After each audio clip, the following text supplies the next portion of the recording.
Behaviourism and post behaviourism, व्यवहारवाद और उत्तर व्यवहारवाद। आज का लेक्चर स्टार्ट करने से पहले मैं आप सबसे एक क्वेश्चन पूछना चाहूंगी, जो कि ये है कि क्या आप ह्यूमन नेचर को, मानव जो व्यवहार है उसको नाप सकते हो या फिर हम उसकी व्याख्या करते हैं? तो आप किस साइड से हैं? मतलब कौन सी साइड आप प्रेफर करेंगे कि ये क्या ऑब्जेक्टिव होता है कि आप नाप सकते हो, क्वांटिफाई कर सकते हो डेटा को, या फिर जो ह्यूमन नेचर है, ह्यूमन का बिहेवियर है, उसकी हम व्याख्या करते हैं, एनालिसिस करते हैं और एक तरीके से सब्जेक्टिव अप्रोच है? सो इसका आंसर दीजिए, क्योंकि इस जो पूरी वीडियो है उसका जो सार है वो इसी क्वेश्चन के इर्द गिर्द घूमेगा। इससे पहले कि मैं ये लेक्चर स्टार्ट करूं, welcome you to all to my YouTube channel discover study with Preeti Bora. आज मैं आपको कंपेरेटिव पॉलिटिक्स, जो कि अपने आप में तुलनात्मक राजनीति बहुत ही मुश्किल सब्जेक्ट है एंड बहुत ही मतलब थोड़ा मुश्किल से ही समझ में आता है, बट आपकी ये जो जितनी भी दुविधा है उसको हम बहुत ही आसान कर देंगे इस लेक्चर सीरीज के थ्रू। एंड कल भी हमने ट्रेडिशनल अप्रोच पढ़ाई थी। मैंने आपको बताया था कि जो पॉलिटिक्स है उसको देखने का अलग अलग नजरिया होता है। अगर मैं दो कंट्री को कंपेयर कर रही हूँ, मैं दो ह्यूमन को कंपेयर कर रही हूँ, किसी भी चीज को कंपेयर कर रही हूँ, तो आप मुझसे सबसे पहले यही क्वेश्चन करोगे कि किस बेसिस पे, किस आधार पे कंपेयर कर रहा है। तो उसकी अलग अलग अप्रोचेस होती है, देखने का नजरिया होता है कि क्या मेरे को पॉलिटिकल सिस्टम देखना है, क्या मुझे उनका पार्टी सिस्टम देखना है, क्या मुझे लोगों का बिहेवियर देखना है, क्या मुझे स्टेट का वर्किंग देखनी है, क्या मुझे इंस्टीट्यूशंस देखने हैं, क्या क्या देखना क्या है मुझे। ठीक है, ये अलग अलग तरीका होता है पॉलिटिक्स को या पॉलिटिकल साइंस को या फिर कंपैरेटिव पॉलिटिक्स को पढ़ने का। उसमें से जो एक तरीका ट्रेडिशनल अप्रोच थी, उसके तीन तरीके थे, आपको पता है, फिलोसफिकल, हिस्टोरिकल और लीगल, आपका इंस्टीट्यूशनल। वो हमने कल सब पढ़ लिया है। हमने ये भी पढ़ लिया है कि उसका क्रिटिसिज्म क्या है, कि क्यों वो बेकार है और क्यों आपका मॉडर्न अप्रोचेस आई। और मॉडर्न में एक जो सबसे बड़ा पहलू है जहां से आपका मॉडर्न स्टार्ट हुआ, हमने मॉडर्निटी की तरफ, हमने किसी और चीजों पे ध्यान देना शुरू किया, नए नए एक्टर्स आए आपके सेकेंड वर्ल्ड वॉर पे, तो वो था आपका बिहेवियरलिज्म, व्यवहारवाद। तो चलिए इस लेक्चर को स्टार्ट करते हैं। स्टार्ट करने से पहले जस्ट एक चीज बोलना चाहूंगी कि यार ये सीरीज में ना बहुत मेहनत लगती है, तो प्लीज लाइक जरूर करा करो, चैनल को सब्सक्राइब कर लो, नोटिफिकेशन ऑन कर लो और शेयर किया करो यार। जितना तुम शेयर करोगे, जितने व्यूज आएंगे, उतना मुझे मोटिवेशन मिलेगी कि मैं और ज्यादा कंटेंट डालूं आप लोगों के लिए और आपकी हेल्प करूं। ठीक है, तो चलिए फिर स्टार्ट करते हैं। टॉपिक्स मैं बता देती हूँ। आज इस पूरी वीडियो में हम पढ़ेंगे कि वाई बिहेवियरलिज्म। सबसे पहली बात कि व्यवहारवादी क्यों क्यों पढ़ यही क्यों आया, ट्रेडिशन के बाद यही क्यों आया और होता क्या है ये। उसके बाद डेविड एस्टन के हम देखेंगे 8 इंटेलेक्चुअल फाउंडेशन स्टोन्स, जो उन्होंने बोला था, कहाँ बोले थे, कौन सी बुक में बोले थे। ठीक है, एंड वाई पोस्ट बिहेवियरलिज्म। अगर ये बिहेवियरलिज्म इतना सही था तो उसमें क्या कुछ कमियां थी तो क्या थी, और उसके बाद देखेंगे कि पोस्ट बिहेवियरलिज्म क्या है और क्यों आया। एंड देन देखेंगे कि 7 टेनेट्स ऑफ पोस्ट बिहेवियरलिज्म क्या है। तो चलिए स्टार्ट करते हैं। स्टार्ट करने से पहले जस्ट एक थैंक यू बोलना है मुझे, थैंक यू वेरी मच, क्योंकि आज मैंने एक शॉर्ट सीरीज स्टार्ट की है जिसमें मैं आपको बुक्स याद कराऊंगी। मुझे पता है फैक्ट्स याद करना आप सबके लिए बहुत मुश्किल होता है, इसलिए मैंने एक इनिशिएटिव स्टार्ट किया कि डेली मैं आपको 5 बुक दूंगी एंड उसके आपको पूरा नाम, ऑथर एंड ईयर बताने हैं। और ये जो कमेंट ऑफ द डे है सुजाता पांडा का, क्योंकि मैंने ये 5 बुक पूछी थी, इतना अमेजिंगली उन्होंने पूरा सब कुछ लिखा है, हर एक बुक का पूरा नाम। मैंने political system, waves of democratisation, civic culture, आपका पॉलिटिकल मैन और पावर इलीट पूछा है। 5 के थिंकर्स, 5 का ईयर बहुत ही अमेजिंगली, बहुत अच्छे से लिखा है। Very good Sujata. And second comment है ये वीडियो का। कल हमने जो ट्रेडिशनल अप्रोच पढ़ी थी उसमें मैंने एक चीज पूछी थी कि एरिस्टोटल ने अपनी पॉलिटी को किस तरीके से विभाजित किया था। And look at this comment, कितने ब्यूटीफुली, कितना अच्छा स्ट्रक्चर्ड कमेंट आपको ये दिखेगा अनुष्का का। ठीक है, very good and thank you for commenting. ठीक है, ऐसे ही आप कमेंट करते रहो अच्छे एंड आपके कमेंट्स जरूर फीचर होंगे। चलिए स्टार्ट करते हैं। कल मैंने आपको यहां तक पढ़ाया था, मैंने ट्रेडिशनल अप्रोच का क्रिटिसिज्म बताया था। मैंने कहा था रॉय सी मैक्रेटिस ने कहा था कि यार ये तुम बात करते हो कंपेरेटिव की, बट असल में क्या ये कंपेरेटिव है? ये कुछ कंपेयर तो कर नहीं रही है, ये सिर्फ वर्णन कर रही है, डिस्क्राइब कर रही है। ट्रेडिशनल आपने अपने नॉर्म्स बना रखे हैं, नॉर्मेटिव बिहेवियर पे आपका मतलब आधारित है। नॉर्मेटिव उसमें बात करते हैं कि एक आइडियल सोसाइटी आप अपने मन में बना देते हो, एक आइडियल स्टेट बनाते हो, एक आदर्श क्या होना चाहिए सोसाइटी, जो सब्जेक्टिव क्वेश्चन है कि क्या होना चाहिए, सही क्या है, गलत क्या है, आपने अपने मन में बना दिया, उसके बाद आप सिर्फ इम्प्लीमेंट करने पे सोच रहे हो कि इसको कैसे रियलिटी बना दे, बट असल में वो प्रैक्टिकली जब हम इसे इम्प्लीमेंट करते हैं तो कुछ और ही चीज आ जाती है। इस वजह से जो ट्रेडिशनल जो अप्रोच है उसकी काफ़ी सारी ड्रॉबैक्स है कि डिस्क्रिप्टिव है, पैरोकियल है, नॉन कंपेरेटिव है। एंड आर्मन एंड पावल ने भी काफ़ी चीज़ें दे, उन्होंने 5 चीज़ें बता रखी थी, 5 क्राइटेरिया, जो मैंने आपको कल बताया था। मैंने बोला था कि उसमें बोलते हैं एथनोसेंट्रिक है, कि वेस्टर्न जो वर्ल्ड है उनकी दृष्टि से पूरा दे रखा है, ठीक है। इस तरीके से डिस्क्रिप्टिव है, पूरा वैल्यू बहुत ज़्यादा है उसमें, फैक्ट नहीं है, साइंटिफिक कुछ चीज़ हम प्रूफ नहीं कर सकते, ये सारी चीज़ें हैं। अब उसके आपका एज अ मतलब क्रिटिसिज्म आपकी मॉडर्न अप्रोचेस आई, और मॉडर्न अप्रोचेस कब आई? आपका आफ्टर वर्ल्ड वॉर 2, क्योंकि वर्ल्ड वॉर 2 के बाद क्या हुआ था ना, आपको पता है न्यू एक्टर्स आए थे। कल भी मैंने आपसे पूछा था कि एक्टर्स क्या होते हैं। एक्टर्स वो होते हैं जो अंतर्राष्ट्रीय संबंध में पार्टिसिपेट करते हैं, जिसके परिणाम स्वरूप कुछ ना कुछ प्रभाव पड़ता है। जैसे कि आपके नए इंटरनेशनल ऑर्गेनाइजेशन यूनाइटेड नेशन आया, उसने पार्टिसिपेट किया, आप सब लोग मेंबर बने, और उसने एक सिस्टम डेवलप किया जिसका कुछ ना कुछ अंतर्राष्ट्रीय संबंध पे प्रभाव पड़ा। सोशल मूवमेंट्स हो गई, इंडिविजुअल हो गई, ये सब भी आपके एक्टर्स होंगे। पहले क्या होता था, सिर्फ स्टेट को इंपॉर्टेंट एक्टर मानते थे, अब नॉन स्टेट एक्टर भी इंपॉर्टेंट है। तो मॉडर्न अप्रोचेस में काफी सारी अप्रोचेस है, जैसे behavioural system, structural functional, political development, political modernisation, political culture, political economy, political sociology, new institutionalism. हम एक एक करके सब पढ़ेंगे। आज हमने स्टार्टिंग की है बिहेवियरल अप्रोच से, कल हम पढ़ेंगे सिस्टम अप्रोच, ये सब हिंदी में भी है। तो चलिए अब स्टार्ट करते हैं बिहेवियरलिज्म। अब मेरा क्वेश्चन ही यही था कि यार वाई बिहेवियरलिज्म, बिहेवियर पे क्यों? अच्छा, इसमें ना दो तीन चीजों का मिश्रण है। एक तो यह है बिहेवियर। बिहेवियर का मतलब क्या होता है? आपका स्वभाव, जो मानव प्रवृत्ति है उनका स्वभाव। और अगर मैं कोई भी किसी भी चीज के आगे ISM लगा देती हूँ तो वो क्या बन जाती है? विचारधारा। ठीक है, विचारधारा बन जाती है जिसके अपने कुछ प्रिंसिपल्स होते हैं, जो सब लोग उसमें विश्वास रखते हैं और उसे फॉलो करते हैं। उसका सही गलत होना ये जरूरी नहीं है, बट लोगों को विश्वास है, इसलिए वो विचारधारा है।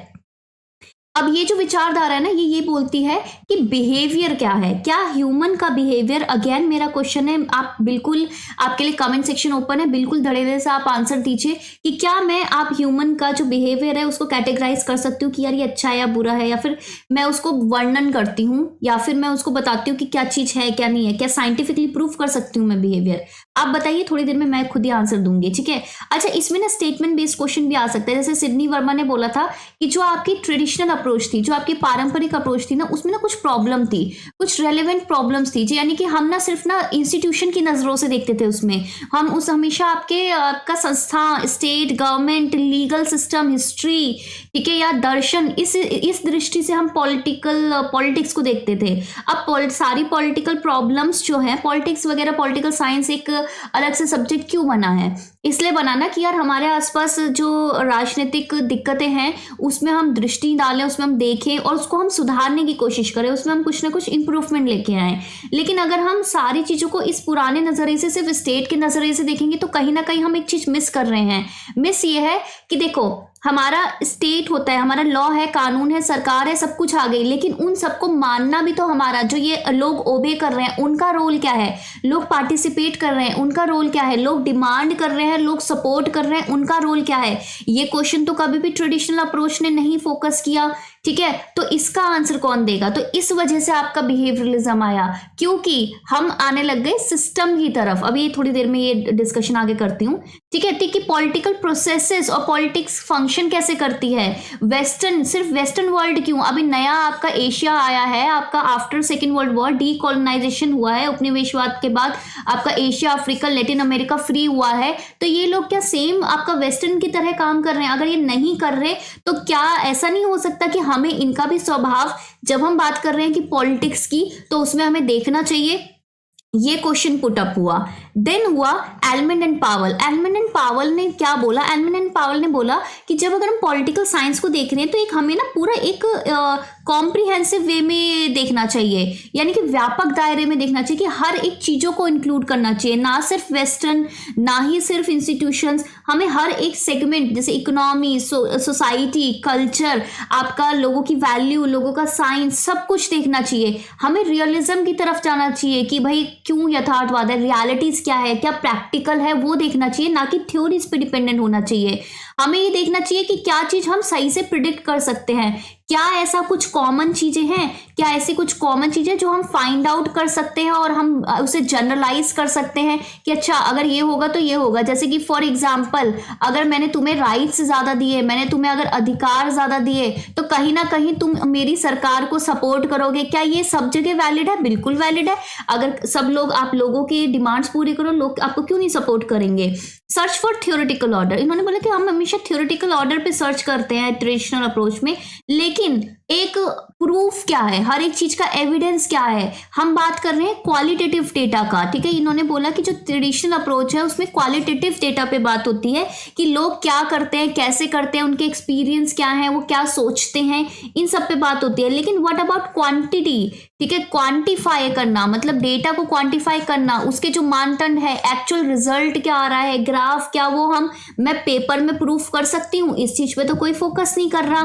देन आपका एक जो क्वेश्चन है जो सबके दिमाग में आया वो ये था, why do people behave the way they do, ठीक है, कि लोग ऐसा व्यवहार क्यों करते हैं जैसा करते हैं। मतलब जैसे कि फॉर एग्जाम्पल, ठीक है, अब इसका मैं छोटा सा एग्जाम्पल दूंगी। जैसे आपका इंडिया है, इंडिया में भी आपकी पता है आपको डेमोक्रेसी है, इंडिया में आपका लोकतंत्र है। आपका यूएसए है, यूएसए में भी लोकतंत्र है। क्या ये दोनों सेम है?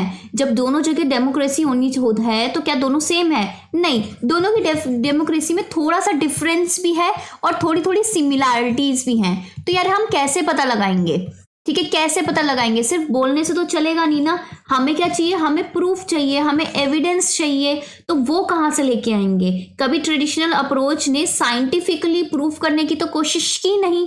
अब आता है कि the reason behind this changes. अभी बोल रहे हैं कि अब देखो हर जगह, अगर जैसे मैंने आपको फॉर एग्जांपल अभी बात की थी डेमोक्रेसी की, कि अगर दोनों जगह डेमोक्रेसी है तो चेंज क्यों है? तो इसके पीछे का कारण क्या है? इसके पीछे का कारण है बिहेवियरलिज्म, क्योंकि वहां लोग जो है, लोगों का जो बिहेवियर है वो अलग तरीके का है, अलग सिस्टम में रहते हैं, सिस्टम आपका अलग है, इस वजह से उनका जो रिएक्शन है वो भी अलग है। तो हमें क्या करना है? इस रिएक्शन में कुछ ना कुछ कॉमन चीजें ढूंढनी है। व्यवहारवाद का जो सार है वो यही है कि व्हाट आर ऑब्जेक्टिव फैक्ट्स, कि व्हाट आर ऑब्जेक्टिव, ठीक है। अब दो चीजें होती है, ऑब्जेक्टिव एंड सब्जेक्टिव।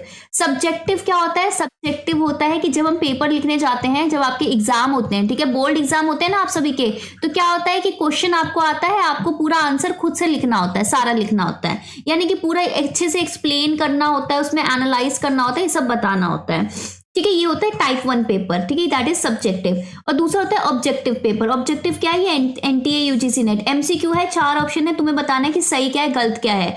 और अगर एनटीए ने बोल दिया कि ये वाला ऑप्शन सही है तो आप बोलोगे हाँ सही है। क्यों? क्योंकि इसके पीछे कारण है, ये सारी बुक में यही, अगर इस तरीके का क्वेश्चन होगा तो यही आंसर सही होगा। तो यानी कि ये कुछ ऐसी चीज है जिसके पीछे एविडेंस है, जिसे हम प्रूफ कर सकते हैं। बट ये वाला क्या है? सब्जेक्टिव में हर एक बच्चा अपने व्यू से आंसर देगा, अपने उसमें कुछ उसके इमोशंस होंगे, अपने हिसाब से वो सही गलत बताएगा, ठीक है। तो ये बोलते हैं कि जो ऑब्जेक्टिव फैक्ट्स होते हैं ना, वही आपके क्या होते हैं? वही आपके पॉलिटिकल फैक्ट्स होते हैं, वही आपके राजनीतिक फैक्ट होते हैं, कि जो वास्तुनिष्ठ तथ्य क्या हैं और या राजनीतिक तथ्य क्या है। ये बोलते हैं कि राजनीतिक तथ्य या वस्तुनिष्ठ तथ्य दोनों सेम है, और जो बिहेवियरल अप्रोच है ना, उसमें हम फाइंड आउट करते हैं कि इन दोनों चीजों पे हमारा फोकस होता है, इन सब चीजों में। अब मैं आपको बताती हूँ कि बिहेवियरलिज्म है क्या। सो बिहेवियरलिज्म आने से पहले एक रेवोल्यूशन आया था, ठीक है, आपका साइकोलॉजी में, ठीक है, साइकोलॉजी में एक रेवोल्यूशन आया था जिसमें हमने बात की थी। साइकोलॉजी में बोला था कि कुछ ना कुछ एक इवेंट होता है तो हम उस पर कुछ ना कुछ रिस्पॉन्स देते हैं, यानी कि अगर जैसे आपको किसी ने डांटा तभी आपका मूड खराब हुआ, ठीक है, आपको किसी ने डांटा आपका मूड खराब हुआ, इस तरीके से पहले ऐसा होता था, अर्लियर इस तरीके से होता था। लेकिन ना फिर आपका क्या हुआ? एक चेंज आया, और उसी चेंज को हमने अडॉप्ट किया पॉलिटिकल साइंस में, और वहां से आया है आपका बिहेवियरलिज्म। अब हमने बोला कि आपको किसी ने डांटा और उस समय जो डांटने का जो कारण था वो सही नहीं था, या फिर आपका मूड ऑलरेडी सही नहीं था, इस वजह से आपका क्या आया? रिएक्शन आया। यानी कि इसमें हम फोकस कर रहे हैं इस ऑर्गेनिज्म पे। पता है ये एमसीक्यू में पूछा जा चुका है कि जो बिहेवियरलिज्म है वो इस चीज पे फोकस करता है, इसका फोकस होता है ऑर्गेनिज्म में, कि भाई कोई चीज हुई, क्यों हुई, एंड देन उसका रिएक्शन आएगा। ये जो क्यू पार्ट है ना, इसकी फाइंडिंग पे आपका बिहेवियरलिज्म फोकस करेगा। अब कब आया ये? वर्ल्ड वॉर 2 के बाद आया है। क्यों आया है? क्योंकि न्यू एक्टर्स आए हैं तो हमने डेवलप करने की कोशिश की है एक सिस्टम। ऑब्वियसली डेविड हेस्टर ने सिस्टम अप्रोच डेवलप करने की कोशिश की। उन्होंने बोला कि हर एक चीज एक सिस्टम पे वर्क करती है। इन्वायरमेंट से कुछ इनपुट आते हैं, एनालिसिस होती है, इसको ब्लैक बॉक्स बोलते हैं, कुछ आउटपुट आते हैं। सिस्टम अप्रोच को हम डिटेल में कल पढ़ेंगे, ठीक है। अब बिहेवियरलिज्म में हमने क्या बोला? बिहेवियरलिज्म में अब क्या काम आया कि ठीक है ये नया सिस्टम आ गया, पूरा दुनिया बदल गई, तो क्या हुआ?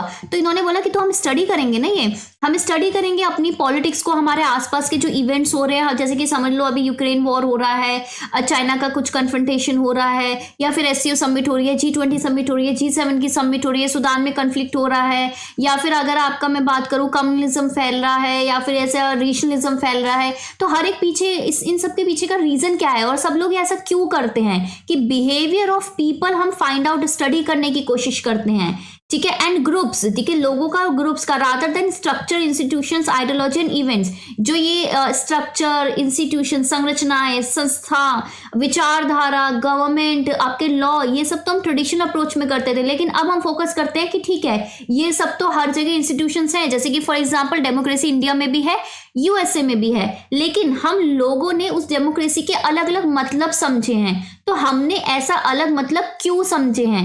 पहले हम फाइंड आउट करने की कोशिश करते हैं क्यों समझे हैं, और फिर हम इसे कन्वर्ट करने की कोशिश करते हैं डेटा में, क्वांटिफाई करने की कोशिश करते हैं, ताकि उस डेटा को हम स्टडी कर सके और कुछ कंक्लूजन, कुछ जनरलाइजेशन निकाल सके। अब ऐसा हम क्यों कर रहे हैं? क्योंकि बिहेवियरलिज्म का एक एम होता है कि डेवलप करना पॉलिटिकल साइंस को एक ट्रू साइंस में, ठीक है, इसको ट्रू साइंस में कन्वर्ट करना है जो कि वैल्यू फ्री हो या वैल्यू न्यूट्रल हो। What do you mean by value free या वैल्यू न्यूट्रल? कि भाई वैल्यू नहीं है या फिर वैल्यू न्यूट्रल है तटस्थ, इसका मतलब क्या है? इसका मतलब है कि अगर फॉर एग्जाम्पल, अगर मैं आप लोगों को, आप रिसर्च स्कॉलर हैं, आप लोगों को मैंने रिसर्च करने के लिए भेजा कि चलो ठीक है बताओ कि जब से ये पंचायती राज सिस्टम ने रिजर्वेशन दिया है वुमेन पे, ठीक है, रिजर्वेशन दिया है किसको? वुमेन को, तो क्या वुमेन का एम्पावरमेंट हुआ है कि नहीं हुआ है? ठीक है, तो अभी आपका क्या है, अभी आपको दो तरीके से रिसर्च कर सकते हो उसमें। अब आप सोच सकते हो, एक तो आपके पर्सनल विचार हैं, ठीक है, पर्सनल विचार है जो आपको लगता है कि नहीं यार ऐसे नहीं होता, ये होता है, वो होता है, ये पर्सनल विचार है। और दूसरा क्या है? दूसरा विचार होता है जो आप डेटा कलेक्ट करते हो कि भाई क्या उनका इकोनॉमिक स्टेटस बढ़ा है, क्या उनको पॉलिटिकल राइट्स मिले हैं, क्या उनकी डिसीजन मेकिंग पावर बढ़ी है, क्या उनका हेल्थ स्टेटस बढ़ा है, क्या इस वजह से गवर्नमेंट वुमेन ओरिएंटेड पॉलिसी अच्छी आई है। ये सब तुमने क्या करा? डेटा रिकॉर्ड किया। अब ये क्या है? ये पास है तुम्हारे पास प्रूफ। तो आपका बिहेवियरलिज्म बोलता है कि इस डेटा के बेसिस पे आप अपना जजमेंट दोगे, ना कि ये पर्सनल। ये बोलता है ये जो पर्सनल है इसको हटाओ, ये जो वैल्यू है ना कि भाई क्या होता है, क्यों होता है, और क्या होना चाहिए, समाज कैसा होना चाहिए, क्या सही है क्या गलत है, ये जो वैल्यूज है, जो आपकी मॉरल जजमेंट है, नॉर्मेटिव है, इसको हटाओ। क्यों? क्योंकि इसकी वजह से आपका जो डेटा है, जो आपका एग्जैक्ट चीजें हो रही है, इवेंट्स हो रही है, उस पर इम्पैक्ट पड़ सकता है। कि अगर जैसे आपने डेटा अपने हिसाब से अपना तुमने बना लिया कि अच्छा आपने पहले से डिसीजन बना लिया, उस हिसाब से आप डेटा कलेक्ट कर रहे हो, तो वो तो चीज़ सही नहीं है ना। तो ये बिहेवियरलिज्म क्या बात करता है? बिहेवियरलिज्म बोलता है हम इन चीज़ों को हम टेस्ट करेंगे, यानी कि हमारा मोटिव है कि थ्योरी बिल्डिंग, की आप थ्योरी बनाओ, थ्योरी पे क्या करो, परिकल्पना यानी कि हाइपोथेसिस बनाओ, और वो हाइपोथेसिस ऐसी होनी चाहिए कि जिसको हम टेस्ट कर पाए, क्योंकि टेस्ट कर पाओगे तो हर जगह आपकी वैलिड होगी, तभी आप क्या कर सकते हो, उसे यूज कर सकते हो, तभी आप बिल्कुल दावे के साथ बोल सकते हो कि अच्छा ऐसा बिहेवियर है, ठीक है। तो अब क्या है, अगर बिहेवियरलिज्म की मैं बात करूं, बिहेवियरलिज्म एक डायनामिक डायमेंशन है। डायनामिक क्यों? क्योंकि हमेशा ये चेंज होता रहेगा, लोगों का बिहेवियर हमेशा आपका चेंज होता रहेगा। तो इस चेंज को आपने क्या करना है, प्रोसेस में लेके आना है कि किस तरीके से चेंज आ रहा है। अब ये करेंगे कैसे, इस पे आप अभी क्वेश्चन पूछोगे, थोड़ी देर में अभी बताती हूँ। तो हमको समझ में आ रहा है कि लोगों का बिहेवियर हम कैसे माप सकते हैं, कैसे हम इसे इंपीरिकल, प्रैक्टिकल, साइंटिफिक बना सकते हैं। क्या ह्यूमन नेचर को हम साइंटिफिक बनाया जा सकता है? क्या इसे ट्रू साइंस बनाया जा सकता है? तो बिल्कुल बनाया जा सकता है। अभी रिसर्च में हम यही कर रहे हैं ठीक है, कैसे करते हैं? इसका कुछ 8 आपके इंटेलेक्चुअल फाउंडेशन स्टोन्स दे रखे हैं, तब मैं आपको डिटेल में बताती हूँ। अब ये जो बिहेवियरलिज्म है ना, ये एक ऐसा मिशन की तरह स्टार्ट हुआ कि जो कंपेरेटिव पॉलिटिक्स है इसको साइंटिफिक इंटरप्राइज बनाना है। ठीक है, कि हमें जो रिजल्ट है, जो भी हम चीजें स्टडी कर रहे हैं, जो भी हम फाइंडिंग कर रहे हैं, जो भी हम कंक्लूजन पे निकल रहे हैं, वो सब पे इक्वली अप्लाई होना चाहिए। यानी कि इक्वली अप्लाई क्या चीजें कुछ हो सकती है जैसे कि अगर दो पावरफुल स्टेट हैं तो हमेशा उनका आपस में कन्फ्रंटेशन दिखेगा ही दिखेगा। क्या ऐसा हुआ है पुराने जमाने से? बिल्कुल हुआ है।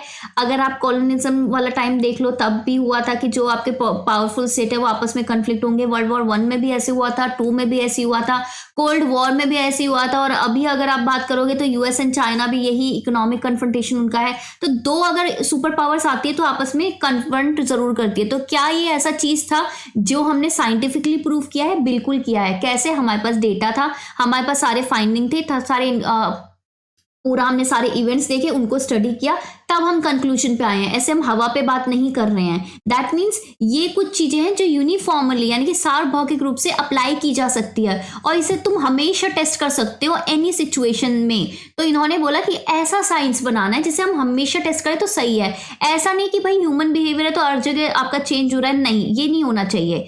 अब अगर मैं बात करूं कि आपके बिहेवियरिज्म के फादर कौन है, तो ये हैं आपके चार्ल्स ई मरियम।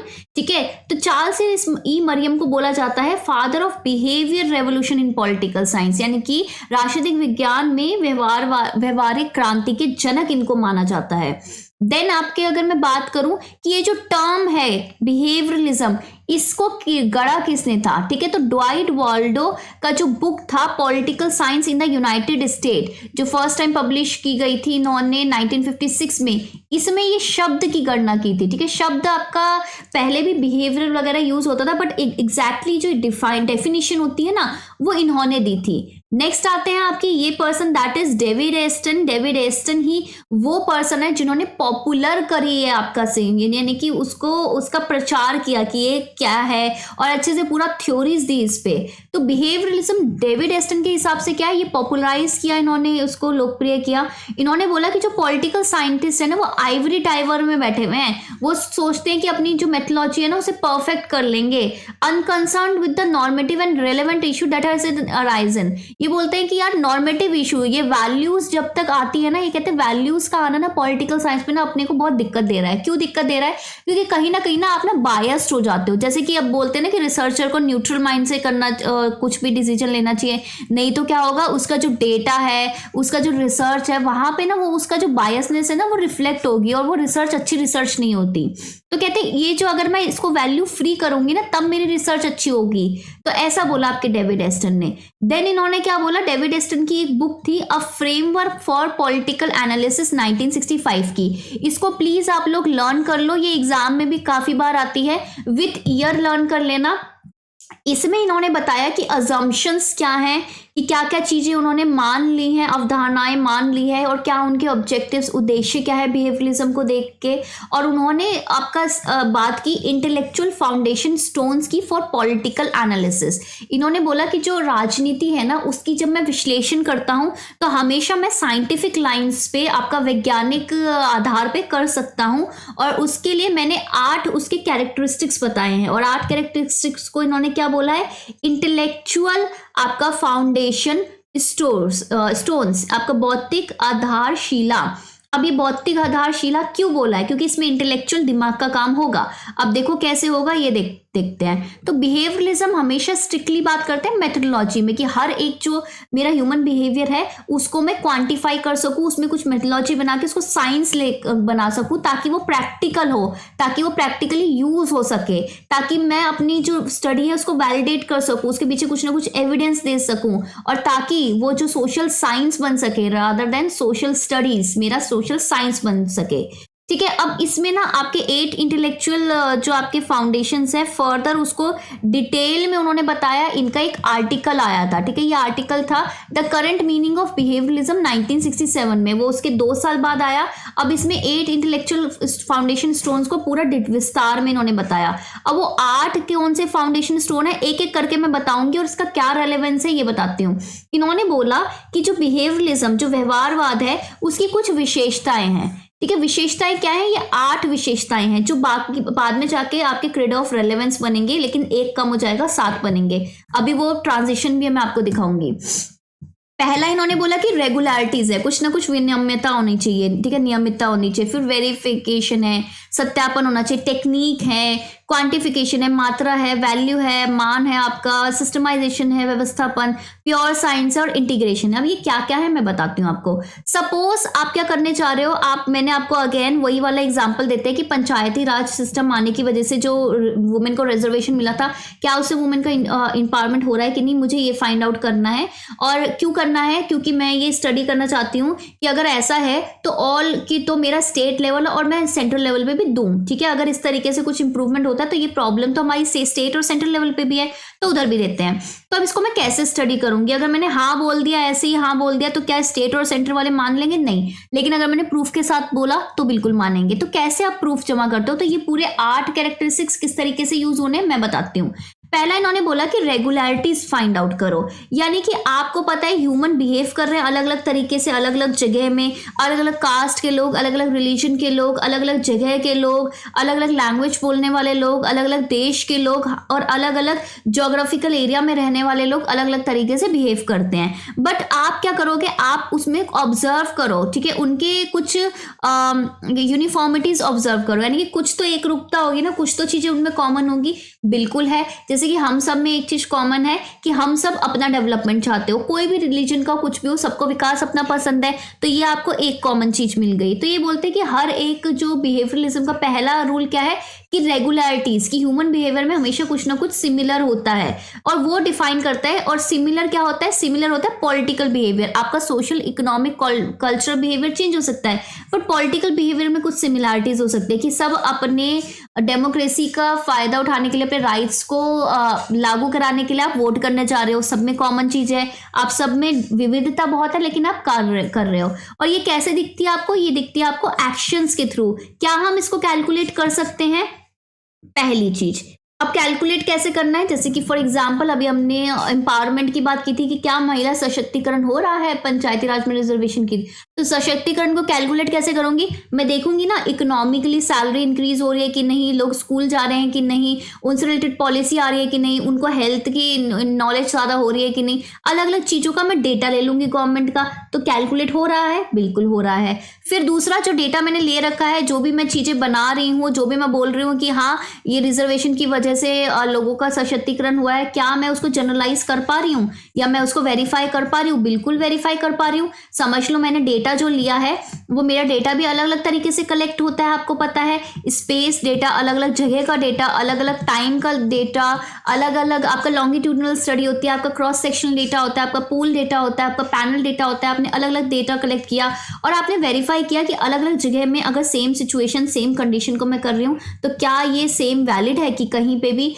अगर वुमेन को रिजर्वेशन मिला है पंचायत में तो क्या उनका सशक्तिकरण हुआ है? तो ठीक है, तो मैं अलग अलग जगह में जो आपका रिजल्ट आया उसको क्या मैं टेस्ट कर पा रही हूँ? इफ टेस्ट कर पा रहे हो तो आपका साइंस है, तो आपका बिहेवियरलिज्म है का पार्ट है वो। तो ये कह रहे हैं कि जो भी आप डेटा इकट्ठा कर रहे हो, जो भी तुम यूनिफॉर्मिटी, जो तुम एक सा बिहेवियर, जो ऑब्जेक्टिव आपने फैक्ट बोले हैं, पॉलिटिकल फैक्ट बोले हैं, इकट्ठा किया है, उसको आप वेरीफाई कर पाओ, यानी कि उसको आप जांच सको, परीक्षण कर पाओ, ठीक है। नेक्स्ट इन्होंने बोला कि अब डेटा मैंने कलेक्ट किया, डेटा को मैंने एनालाइज किया, मतलब विश्लेषण किया, उसकी व्याख्या की, उसको संग्रह किया, तो ऐसे ही तो मैं करूंगी नहीं, प्रॉपर मेथोलॉजी लगाऊंगी। डेटा भी कलेक्ट करने के लिए प्रॉपर मेथोलॉजी लगाऊंगी, क्योंकि मुझे देखना पड़ेगा 10 साल का डेटा लेना है, 5 साल का लेना है, अभी की गवर्नमेंट का लेना है, प्रीवियस गवर्नमेंट से मुझे कंपेयर करना होगा, तो अभी और प्रीवियस गवर्नमेंट का डेटा अलग अलग लूंगी। अगर मुझे ये करना होगा कि इंडिया में 20 साल में क्या हुआ है, 50 साल में क्या हुआ है, 100 साल में क्या हुआ है, तो उस हिसाब से दूंगी डेटा। और उसके बाद आप क्या है, अगर मेरे को कंपेयर करना हो कि कौन सी स्टेट में ज़्यादा इसका इम्पैक्ट है, तो मेरे को समझ लो असम को बिहार से कलेक्ट मतलब कंपेयर करना हो तो मैंने स्टेट वाइज लूंगी। यानी कि क्या है, हर एक चीज में जब भी मैं कुछ चीजें इंप्लीमेंट करती हूँ तो उसमें प्रॉपर टेक्निक लगती है, तभी मैं जो डेटा है वो साइंटिफिकली कलेक्ट करती हूँ, ठीक है, प्रॉपर टेक्निक से कलेक्ट करती हूँ, प्रॉपर मेथोडोलॉजी लगाती हूँ। तो तीसरा हमारा रूल क्या है आपका, तीसरा रूल है आपका टेक्निक। चौथा क्या है, ठीक है टेक्नोलॉजी लगा दी, सब कुछ ले लिया, अब डेटा तुमने ले लिया, अब डेटा को जब तुम एनालाइज करोगे, कैसे एनालाइज करोगे, साइंटिफिकली एनालाइज करते हो, ठीक है, और देन उसको क्या करते हो, क्वांटिफाई करते हो। समझ लो आपने 10 जगहों से पूछा कि ठीक है तुम्हें क्या इस स्कीम से फायदा हो रहा है, सबने हाँ हाँ हाँ हाँ हाँ बोल दिया। अब ये तो सबने अपना एक्सपीरियंस बोला है। एक्सपीरियंस का मतलब क्या है, क्वालिटेटिव डेटा। अब तुमने क्या किया, उस क्वालिटेटिव डेटा को क्वांटिफाई किया कि 10 लोगों ने हाँ हाँ हाँ बोला है, फिर तुमने ग्राफ बनाए कि अच्छा इतने साल में क्या डिफरेंस हुआ, इतने साल में क्या हुआ, एंड पूरा अपने स्टैट्स लेके आ गए, यानी कि स्टैटिस्टिक्स और ग्राफ लेके आओगे ताकि एक ट्रेंड शो कर सको। अब ये हमारी पूरी प्रोसेस क्या हो रही है कि जो चीज आपकी वैल्यूज से रिलेटेड थी, जो आपके एक्सपीरियंस से रिलेटेड थी, उसको हम साइंस में कैसे कन्वर्ट कर रहे हैं।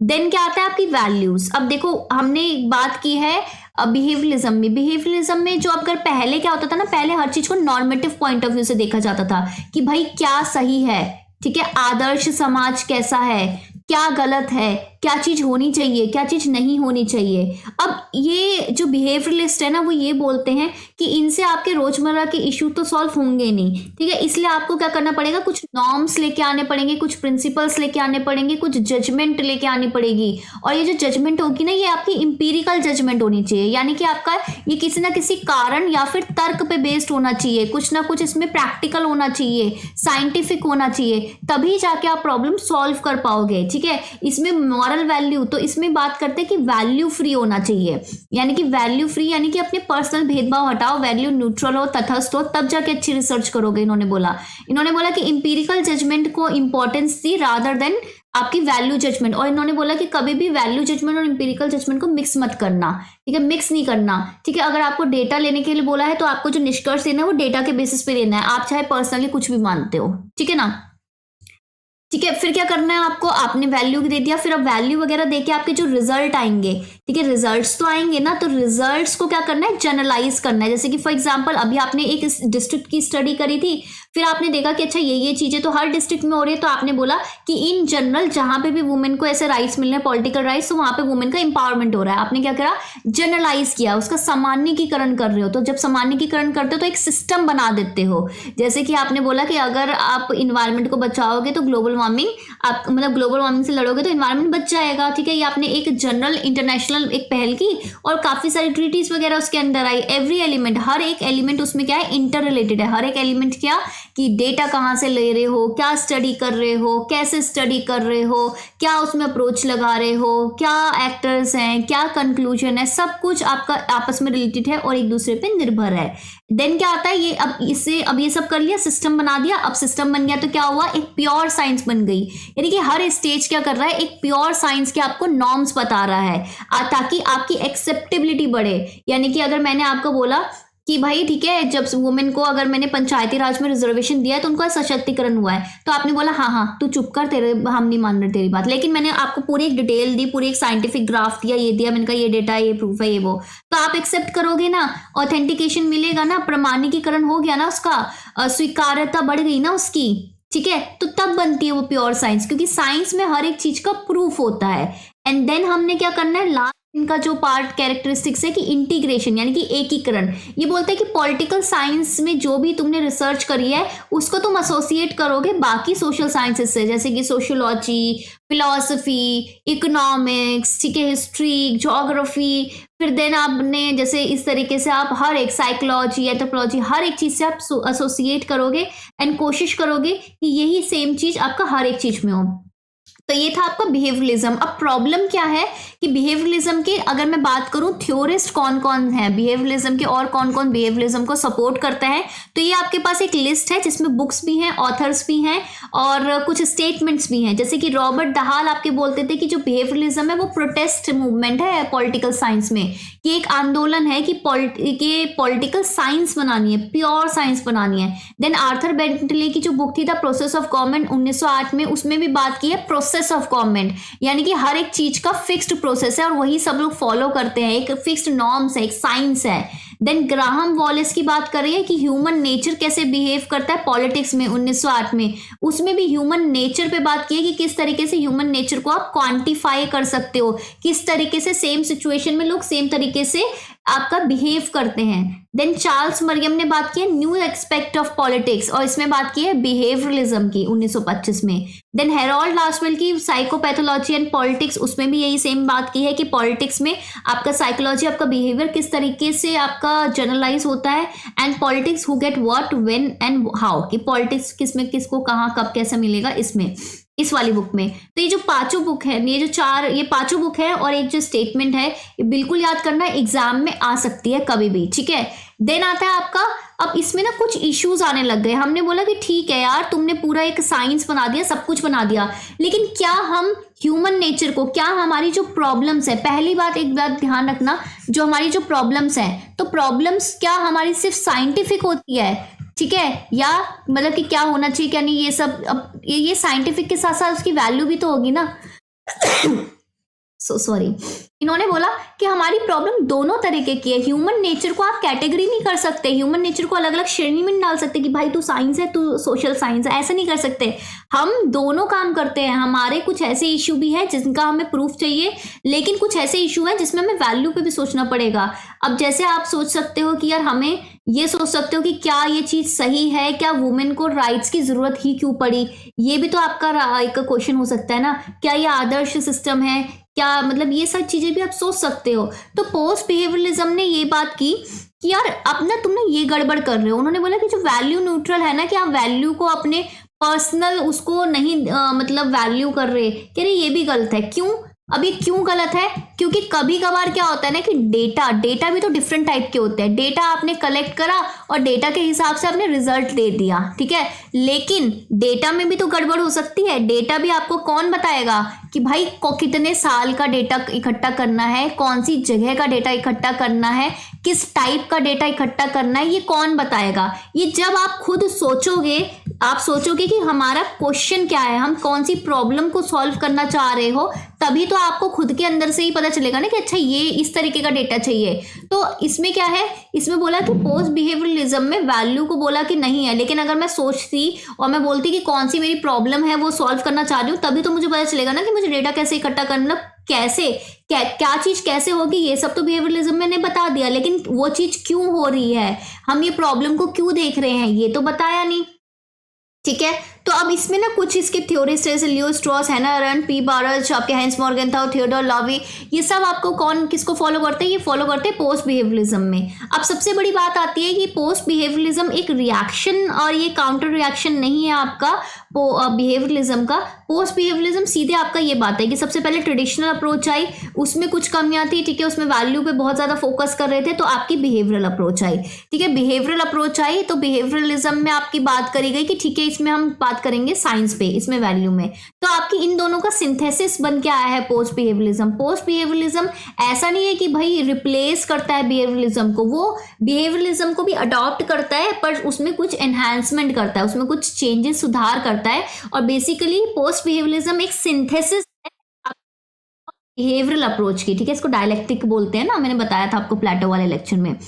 अब पोस्ट बिहेवियरलिज्म आया कैसे? अच्छा, मैं एक चीज तो बताना ही भूल गई, जो बिहेवियरलिज्म है वो 1950s में आया, ठीक है, तो 1950s से, ठीक है, 1950s टू 1970s, ठीक है, आपका क्या चला है, आपका बिहेवियरलिज्म चला है। तो 1970s में आपका पोस्ट बिहेवियरलिज्म आया। अगले 20 साल में ही क्या हुआ, आपका जो डेविड एस्टन है, उन्होंने स्पीच दी अमेरिकन पॉलिटिकल साइंस एसोसिएशन में 1969 में। उन्होंने खुद बोल दिया कि यार हम ना कुछ गड़बड़ कर रहे हैं, हम ना सिर्फ ना साइंस पे फोकस कर रहे हैं, हमें ना साइंस के साथ साथ वैल्यू पे भी फोकस करना चाहिए। क्यों करना चाहिए? उन्होंने बोला पोस्ट बिहेवियरलिज्म पे जाते हैं, और इन्होंने बात की क्रेड ऑफ रेलेवेंस। इन्होंने बोला रेलेवेंस क्या है, जैसे कि फॉर एग्जांपल हमारे चीज को डेटा के बेसिस पे हम क्वांटिफाई कर रहे हैं आपका, क्यों? क्योंकि एक साइंस बना सके। तो इन्होंने बोला कि ये साइंस हम क्यों बना रहे हैं, उसकी जरूरत क्या है, कौन सा क्वेश्चन तुम सॉल्व करने की कोशिश कर रहे हो, उसके पीछे क्या एक्शन है। तो इन्होंने बोला ये रेलेवेंस और एक्शन तो हमने मिस ही कर दिया, हमने यही नहीं सोचा कि इसकी जरूरत क्या है, इससे होगा क्या, क्या एक्शन होगा, ये चीज तो हमने सोची नहीं। तो उन्होंने बोला ये दो चीजें तो हमने मिस आउट कर दी आपकी बिहेवियरलिज्म में, व्यवहारवाद में, तो इनको भी इंक्लूड करो भाई, ठीक है, ऐसे उन्होंने बोला। अब फिर ऐसा आया पोस्ट बिहेवियरलिज्म, ये बोलते हैं कि डेटा रेलेवेंस का क्या है। अब तो इन्होंने बोला कि फैक्ट्स पूरे फैक्ट थोड़ी ना हो सकते हैं, जैसे कि कुछ प्रॉब्लम है जो आपको वैसे ही पता चलेगी कि सोसाइटी में इतनी कम्युनलिज्म क्यों है, लोग एक दूसरे के खिलाफ इतना मतलब आइडेंटिटी पॉलिटिक्स क्यों कर रहे हैं, लोग आपके क्या बोलते हैं इतने वायलेंट क्यों हो रखे हैं, लोग आप लॉ क्यों फॉलो करते हैं, क्या मतलब फैक्चुअल, क्या आपके एक सिस्टम के अंदर आपका मतलब सर्वाइवल अच्छा होगा, क्या लोगों का डिपेंडेंस ज्यादा है, क्या मतलब ये जो सारे क्वेश्चन है इनको कौन आंसर करेगा। तो इन्होंने बोला कि वैल्यू और साइंस दोनों की इंपॉर्टेंस है। क्यों?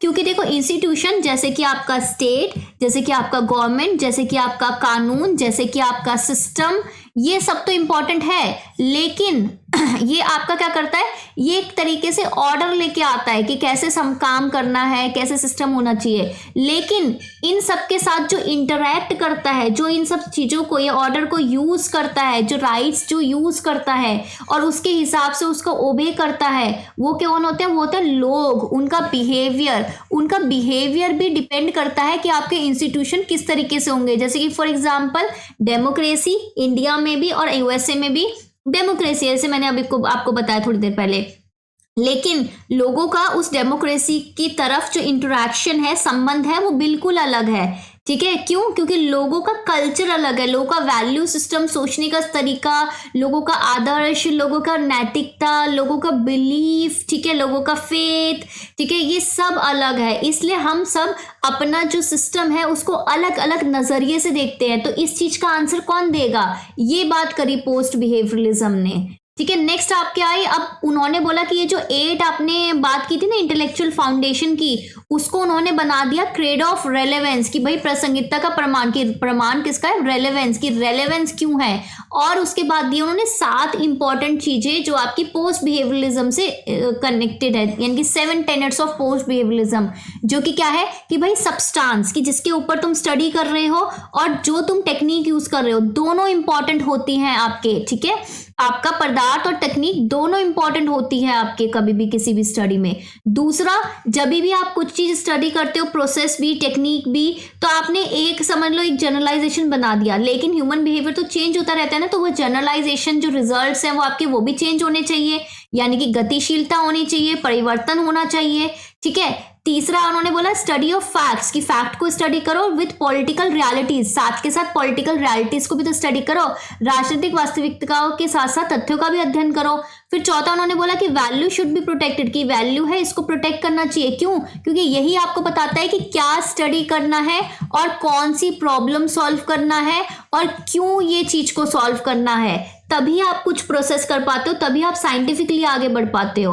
और पांचवा इन्होंने बोला कि वैल्यू को एलिमिनेट नहीं होना चाहिए। ठीक है, छठा इन्होंने बोला कि जो पॉलिटिकल साइंस है ना, वो 2 तरीके का है। एक तो एक्शन साइंस है कि तुम क्या चीज कैसे कर रहे हो, जिसमें क्या लगेगा, जो एक तरीके से आपका बिहेवियरलिज्म वाला पार्ट था, फैक्ट है, ऑब्जेक्टिव है। दूसरा कंटेम्पलेटिव साइंस भी है कि आपने कभी कभार डेटा इकट्ठा करते हो और अलग अलग, अगर मैं लोगों को बोलूंगी, साइकोलॉजिस्ट को बोलूंगी, तो वो उस डेटा को अलग तरीके से व्याख्या करेंगे, पॉलिटिकल साइंस वाले अलग तरीके से व्याख्या करेंगे, इकोनॉमी वाले अलग तरीके से व्याख्या करेंगे। तो सेम डेटा के इतने सारी व्याख्या ऐसे होती है क्योंकि सब लोगों का अलग अलग नजरिया है। ठीक है, एंड 7th उन्होंने बात की एक्टिव रोल है आपके लोगों का, कि जो लोगों का रोल है वो बहुत ही इंपॉर्टेंट है, लोगों का पार्टिसिपेशन इंपॉर्टेंट है और लोगों का काम करने का तरीका इंपॉर्टेंट है।